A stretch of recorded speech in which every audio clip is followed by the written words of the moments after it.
We are on air again, and this is Oleg with you and our channel QS по-английски. Hello, everybody. And today's conversation I was supposed to dedicate to reading, the role of reading in our life. Well, as Gorky once said, books were universities. I suggest you doing the same. I suggest you to imagine. I suggest you should imagine yourself in this life as an experienced reader. Unless you imagine that, nothing's gonna happen. Actually, if you think of yourself speaking English and mastering the language at the level of expertise, this is exactly what we're trying to reach. And books are something that's going to be very helpful in this procedure. I'll get closer to the mic for you to listen to me hear me better.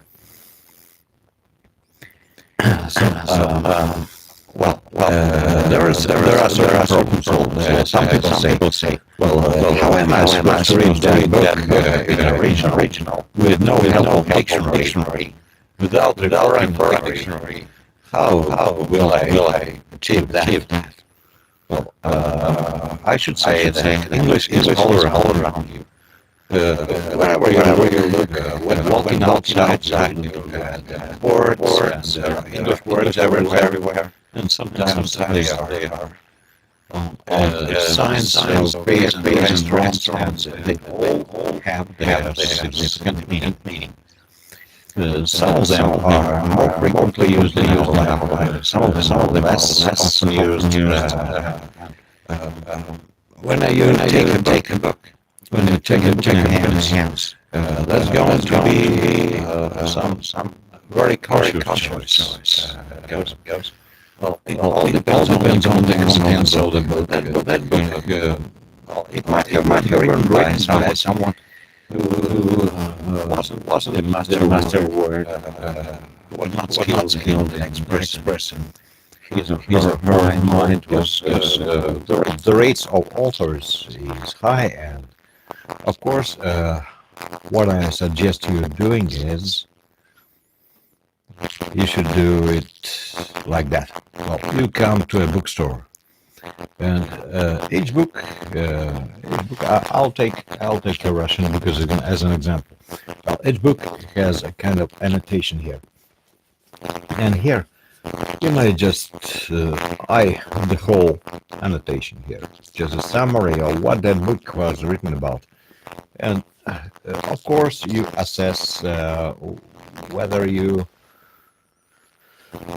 estimate yourself reading that book, whether it's going to be interesting or not. Well, if it's going to be interesting, just imagine that if this book were in Russian, would you handle yourself? Would you handle reading? Would you start reading that book or not? Most English books are very much different from what we have as a translation of that book, because we often look at this or that book as a way to get the information from there, just to gain the information and start understanding the way. Some separate pictures are fabulously connected into a plot, into something that unites all the pictures together. And some of the phrases that can be found in any page you might have heard before, and they are not going to be as strange, as distant from your imagination. And what I suggest you doing is estimate unknown words like this. Well, first of all, I'll say how many words are unknown to you in that book, if that book is really interesting and if it's really written by a prominent writer. I recommend my students reading Sidney Sheldon. Sidney Sheldon used to be a master of pen.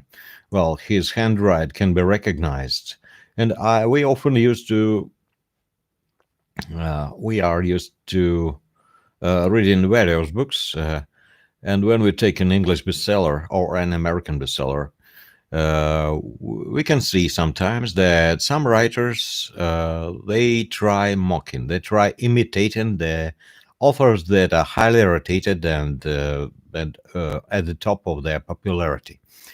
Well, if that book is like that with an inscription of just some quotes from New York Times, quotes from Guardian or the Washington Post. Well, that's supposed to be something, but always read what they said about that book.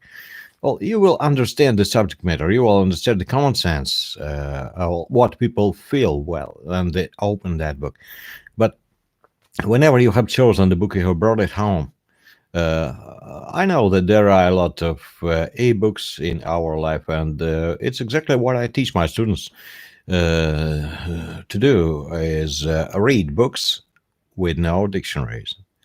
Why with no dictionaries? Because our long-term memory too much depends on our imagination. And whenever we open a dictionary, we refer to the dictionary and we open it. We take the ready word in order to insert it into the context of what we are reading now. And what's going to be next? What's going to happen next? Well, next to it, as soon as we take a dictionary, an English-Russian dictionary, I mean,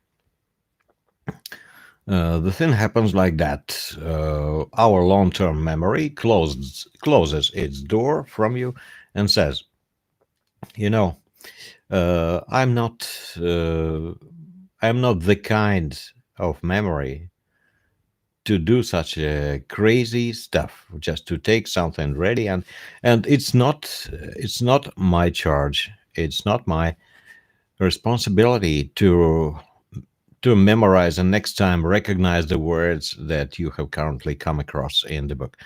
If you take a dictionary, because a dictionary, it's like if you are married to one girl and you date to another girl while your spouse doesn't know anything about that. It's like that, because the spouse is exactly your wife is exactly, or your husband is exactly the book, the dictionary. No, not the dictionary. Your imagination, your long-term memory.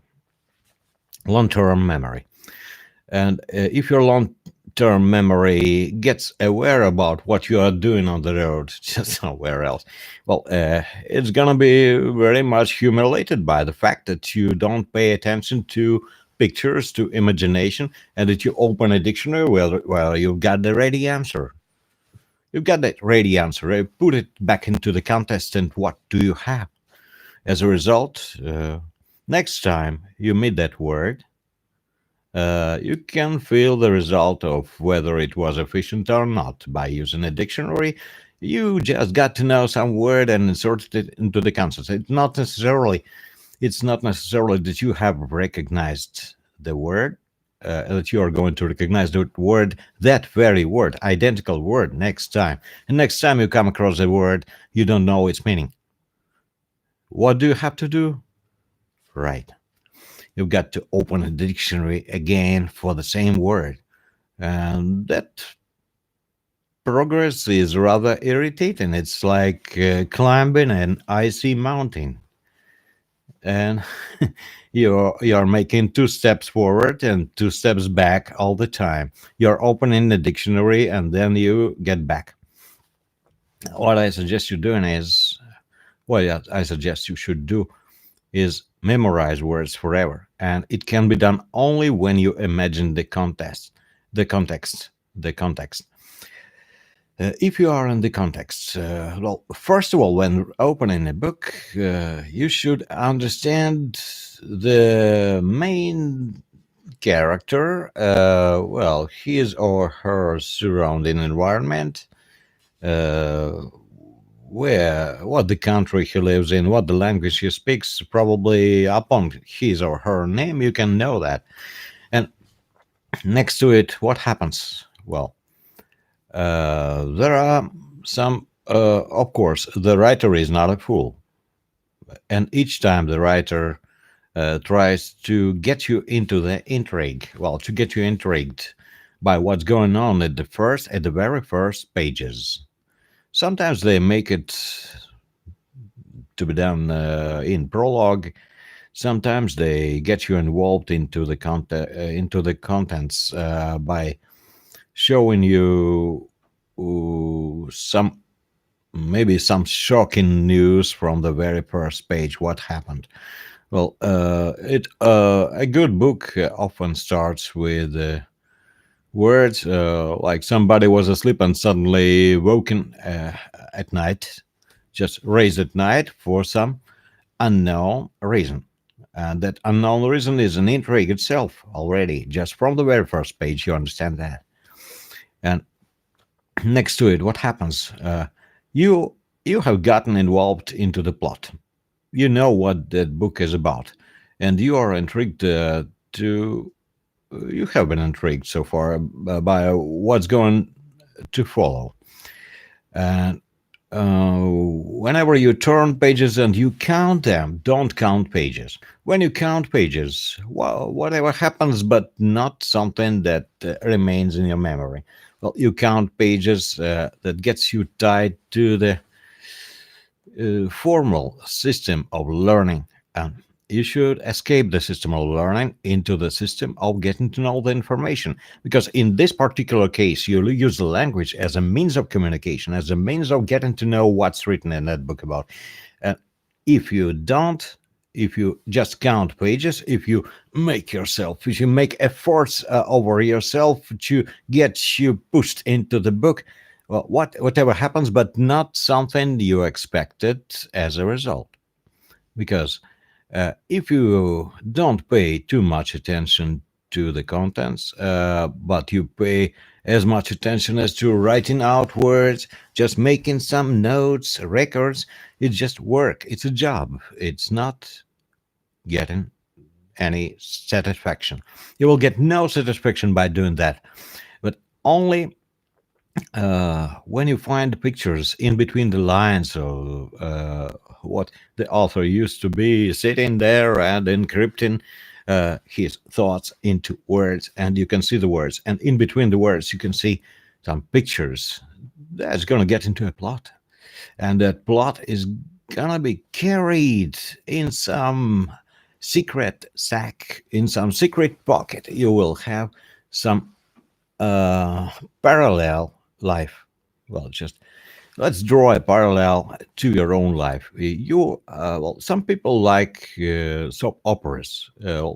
They come home and turn on the TV and they watch this or that Mexican girl who was unhappy in a family, just working as a maid there, and she used to get paid very little money, and finally she became a queen, and she came to a magic wonderland country, and she's now riding a brand new car, a fancy house, and all that stuff. Well, and she's got a very beautiful husband who is not that outrageous person that was initially in that series of films. And you know what the difference between the book and the series of films you're looking at. So you turn on the TV and you can see the picture previously created by some film director. The film director, the movie author, has created the picture for you, and the brain doesn't create anything, doesn't create. It's just a recipient of information.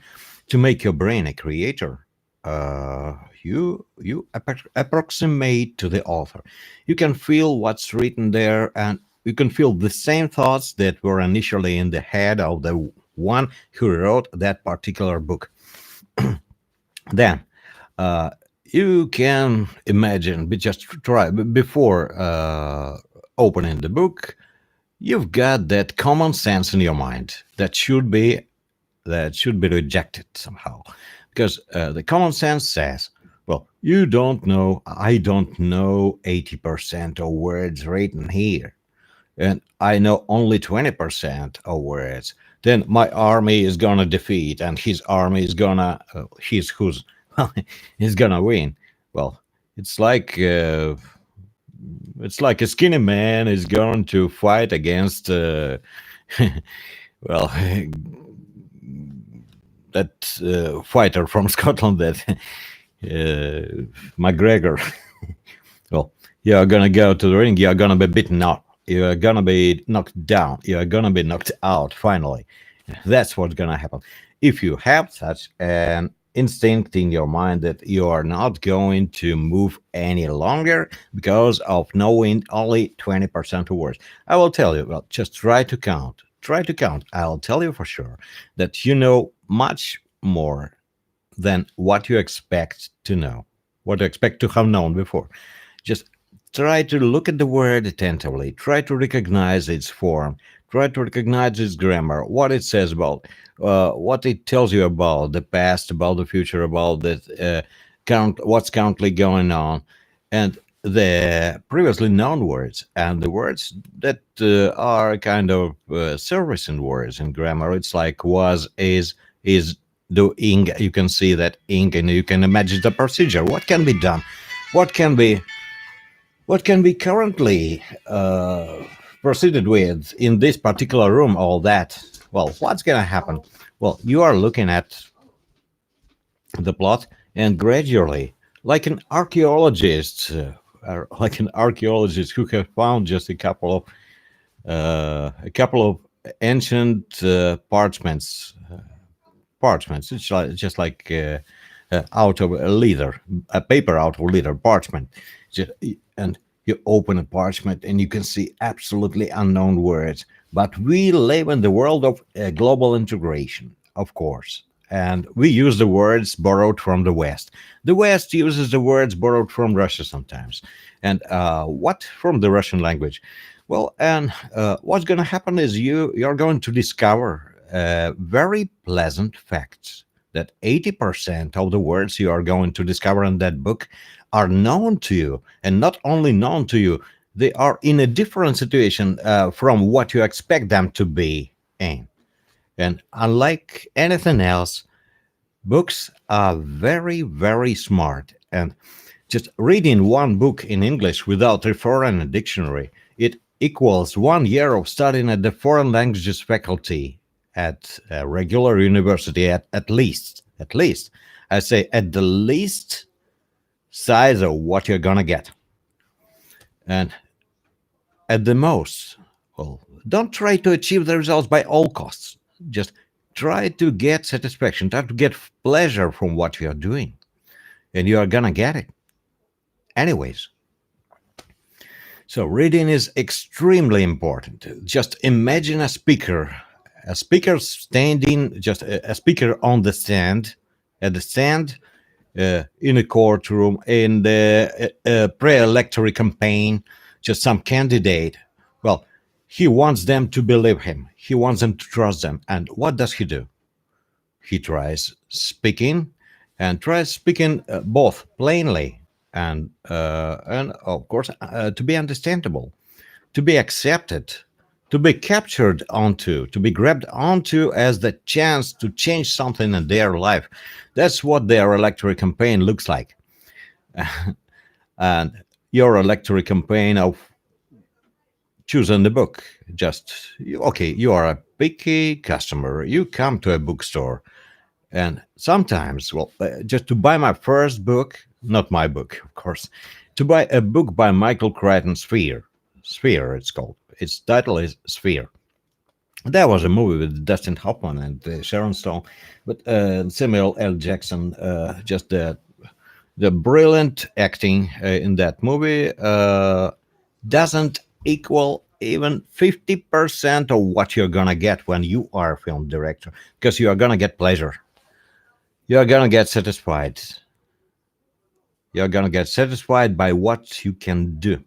You can do a little at the start of the road, but when you get over that distance, when you reach the destination point you are trying to reach, you have reached it, and you have it, and that's all the gold you were trying to get. The gold, just in some not figurative sense, it's just something that you can imagine as something really useful, something really helpful for you in the future conversation. Just Imagine that, well, you're trying to get a good job in the West.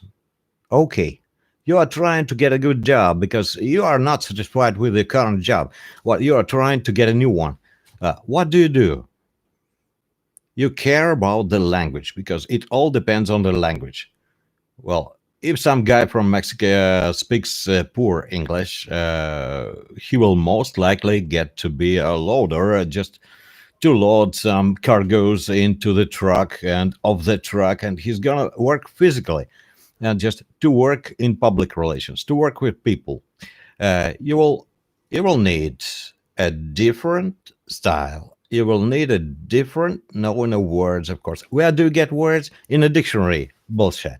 You are gonna get them from books. From the books you are going to read in both languages, maybe.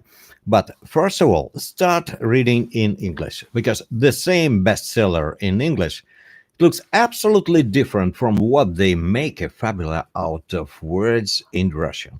These are two different books. They mean two different meanings. Well, I have faced quite a few times, the cases when the original context doesn't coincident what they have written in Russian. And of course, I'm critical because I know the truth, and they either give me some extra information that wasn't contained in the original book, or they hide some information originally written by the author. So what do? You just get a picture. That's a vague picture.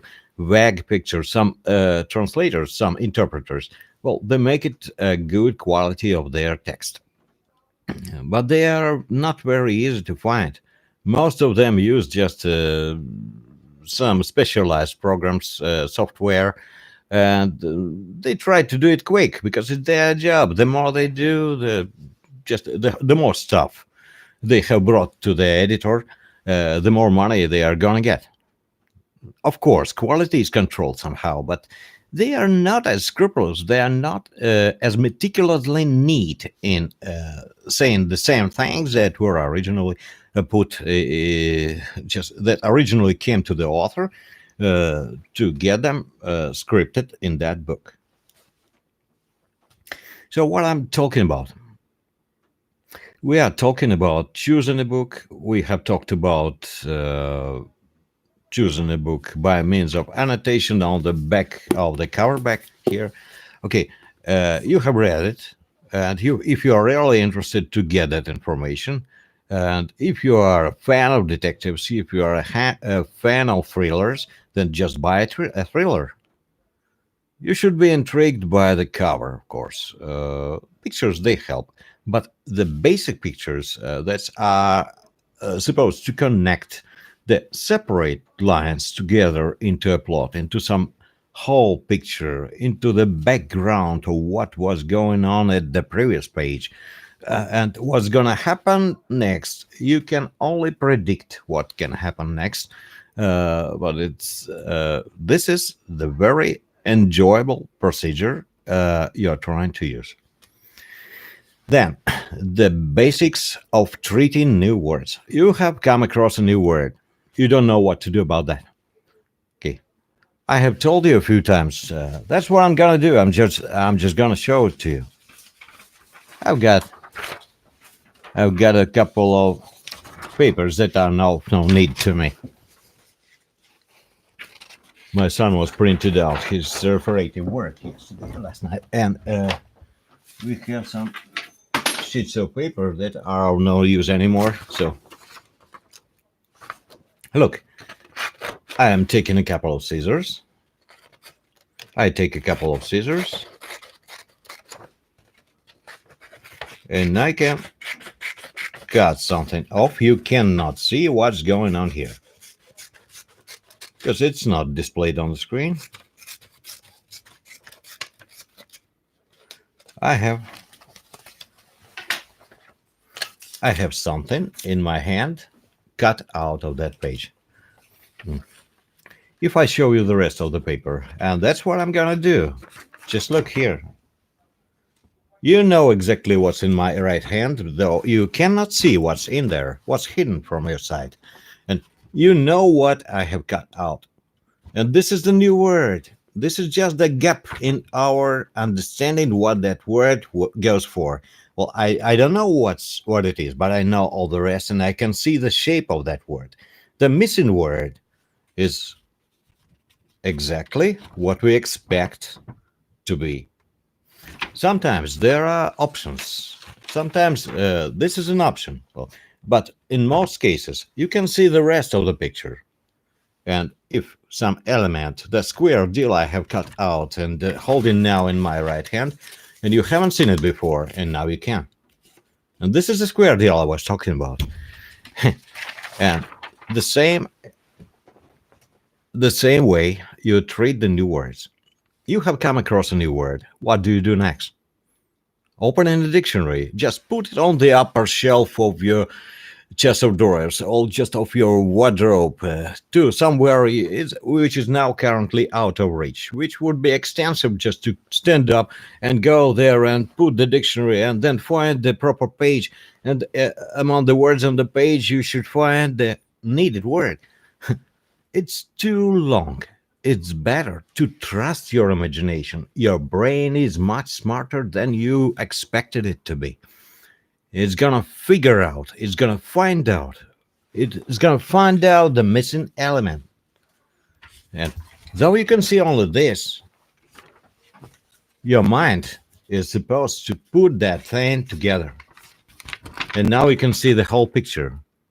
It may be not as presentable as maybe the author initially put it into a single picture, into some common picture, and the common sense of that book is gonna change. You don't need a dictionary to understand what the question means if you look at the answer. Well, the phrase in German, wie möchten Sie bezahlen? Wie möchten Sie bezahlen? Wie möchten Sie bezahlen? How would you like to bezahlen? I don't know the word. And I look at the answer. Mit Kreditkarte. I'm just drawing an example from German, just especially for you to understand that it's ultimate, it's universal for any language you take. For any book you take in any language, it might have been initially written in. So, and you are looking at the new word. Okay. Wie möchten Sie bezahlen? Mit Kreditkarte. Then bezahlen goes for pay? Of course. They are asking him about that. Okay. He comes into a hotel.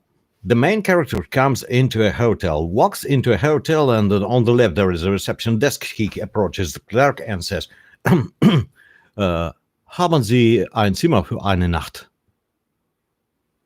Do you have one Zimmer? I don't know what Zimmer is because I have never studied German. What do?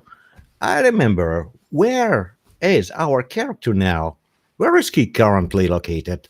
In the hotel. What do they ask? What do you ask about when you come to the hotel? Where is the nearest pizza house? Oh, where is the nearest coffee shop? No, you're asking exactly about a room. And that means that Zimmer goes for room. And you don't know the word Zimmer in German, but you're going to know it. You're going to come across. Well, if you want, you may leave it in your imagination, just in your long-term memory. For when you come across the word, next time you're going to recognize the word. Yes? And he comes to a hotel. Haben Sie ein Zimmer für eine Nacht? Ja, bitte. And they say, of course we have. Of course we have. Oh, no. Today we've got a full house. All the rooms are occupied. Well, it depends on the hotel, of course. But you're going to face that problem in the future. Well, if there is some problem, the receptionist is going to explain to you. Well, you are going to understand it. And you are supposed to understand it. It's in your interest. It's just you are in favor of understanding, not to lose time and money. Well, and that's what you're supposed to do, is to read books. In books, you have the dialogues that don't have to be rewinded back. Well, you don't have to follow the timeline of a movie just to control a player and to listen to it once again and again and again and again. Of course, you've got to listen. And that's a problem. Sometimes we don't know how to read that word. But if you use it incorrectly, they are going to correct you. In the environment where everybody speaks English, they are going to correct you. I had a case when I was a student. I said climbing against. I said climbing against or climbing, and they corrected me. And since that day, I remember it. And since that day in 1991, I have never made that mistake again. You know, this is it. That's what I want you to know about the unknown words.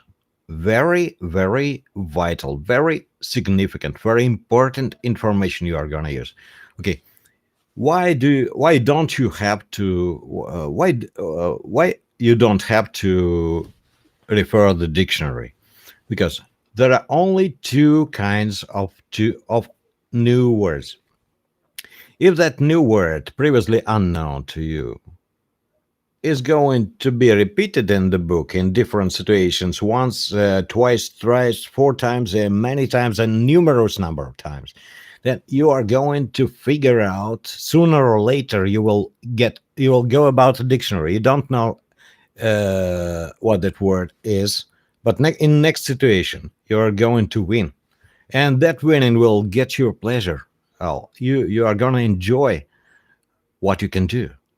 And if that unknown word is unknown to you, and it's not going to be repeated in the book. It's not supposed to be repeated in the book. You don't know what's going to happen. But only two kinds of words, only two types of words. Well, the first type is going to be repeated. I will sooner or later get to know what it means, what it goes for. And the other, not another, not one of the many, just the other way, you come across an unknown word. You stumble across the unknown word that gets you stuck. Well, what does it go for? What does it mean? I don't know. And your hand is instinctively reaching out for the dictionary, and you stop it. You say, no, I trust my brain. And what I'm supposed to do next is just get back and look at that whole situation. Well, does it depend upon that word? What that word means? Is it a verb? Is it a noun? Does it go for thing? Does it go for quality of thing? It's some attribute, some action, or maybe it's grammatically clear what it could be done in that situation, what it could be said in that particular situation, and you are gonna win. You are gonna win, I promise. And those of you who trust their imagination, they understand that the speaker, if he is at the stand, if he is making his electoral campaign, a lot of people are working on it. They are going to teach him how to say this and that. They are going to teach him to be presentable. And you are going to be most presentable if you have read at least one fiction book, at least one thriller, at least one book where something is spinning around, where there is no dreaming babies, where there are no aged women walking slowly like snails across the park lane. No, maybe there are some, but something must be happening in the book. And that book choice, the choice of book. Well, some of you think, I'll start with the primitive books, well, as I always say, just SpongeBob or Stinky Cheese Man or Pinocchio. Maybe. Pinocchio is not the bad book. I'll tell you more. Moreover, it was written for grown-ups. But it's no more actual. It doesn't contain the vocabulary you need in everyday life. It's not going to help you to promote your life. It's not going to help you win in this life. It's not going to help you win your job, win your new vacancy that everybody is hunting for. And you're going to be the winner if you read at least one book. After you have read at least one book with no dictionary, well, you will be upgraded because you have been to 100 situations at least. 100 situations, at least. You will see synonyms. You can imagine what it might be. You know the words. Well, just look around in your room and tell me please, if you can.